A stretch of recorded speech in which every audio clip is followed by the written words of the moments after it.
Hey there guys, if you think back to when you were a kid and you wanted to have everything, hell, as adults, we still want to have everything, right? And as kids, we're like super grateful when our parents get us something, right? Even as adults, we worked really hard for it, we earned it, it's ours, and we're super grateful that we get it. But somewhere along the way, life starts to get in the way, life starts to happen, bad things happen.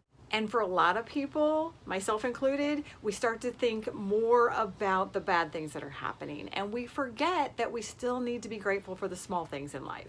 So hey there guys, I'm Debbie, and if you're new to my channel, welcome. If you've been here before, thanks for coming and hanging out with me, and let's get this party started. So like I mentioned guys, as life starts throwing more things at us, it's really easy to start focusing on the bad things that are happening. We focus on how tough our life is, how things are always going wrong. I've been there, I've done it, and then I find when I get in that thought process, it just seems like the more I think about the things that life is throwing at me, the more crap that life throws my direction. Think about the people that you talk to and hang around with. Do you know anyone who regularly talks about how they can't catch a break, how life is always throwing more things at them? Or maybe they talk about how every time you start to get ahead, something happens and it messes it up. I know people like that. Sometimes I've been a person like that. And here's the thing, years ago, I had found that I was back into that thought process. I wasn't liking my job. I wasn't liking enough, wasn't making the kind of income that I wanted to make yet.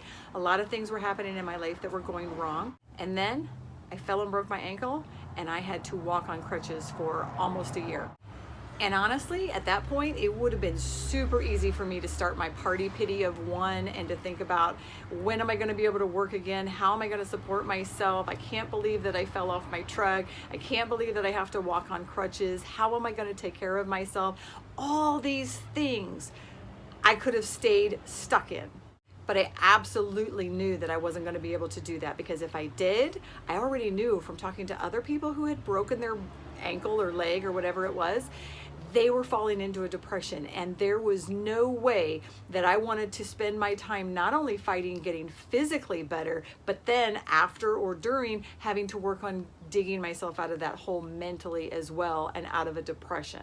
And I know I'm not the only one that's ever felt like that. I mean, let me know down in the comments, have you ever felt like that? Has life ever been or gotten so overwhelming that you just don't know which direction to turn? Have you ever gotten to the point where you hate your job, you could care less if your friends come around, or you were continually wondering how you were going to make your life better? Well, here's what I know from experience. If you want to dig out of that hole, if you want to change how you're thinking about things, if you're tired of living your life the way that you have, or your thought processes, or you've been in those situations where you've been thinking like that, one of the big things that will help you is learning how to be grateful for even the small things in life again. And I'll let you know right up front that the further down you are, the longer it may take to dig yourself out of that situation mentally. And don't get me wrong, being grateful is not going to change your life overnight. This is not a quick fix, but it will get you to a better place, or in my case, when I was broken, it'll keep you from going further down than where you already are. The other thing that I'm going to tell you is that it's going to take practice. And sometimes, I know for me when I was broken, it takes looking for even the tiniest things. You're breathing, you're walking, you've got a roof over your head, you have food to eat. For me, being able to take a shower was a huge thing. Or maybe it's just the fact that you have a bed to sleep in. Maybe you don't even have a bed. Maybe you have an air mattress. That's what my son and I slept on at one time. Those little bitty things are the big things that you need to be grateful for if you want to start digging yourself out of that mental hole. But here's something else that can also keep you stuck. Even though you're looking for the tiniest things to be grateful for, have you ever started taking a look at things that happened to you in your past and started blaming those things for the situation that you're in today? I know I have. But again, I learned when I was broken that there's always different ways of looking at things. Now, in fairness, I've always been an optimist.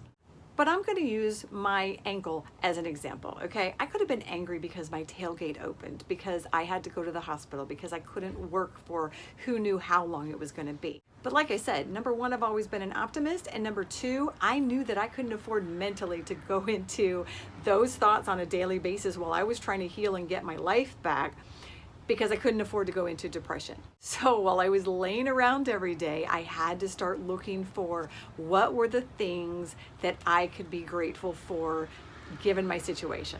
First of all, the thing was, I fell off my truck at 10 p.m. in the dark on a Friday night when everybody was out, and I was laying on the street literally behind my pickup truck. So what was I grateful for? I was grateful for the fact that I didn't slam my head into the street when I fell. I was grateful for the fact that I had my phone in my pocket so I could call and have someone come and get me.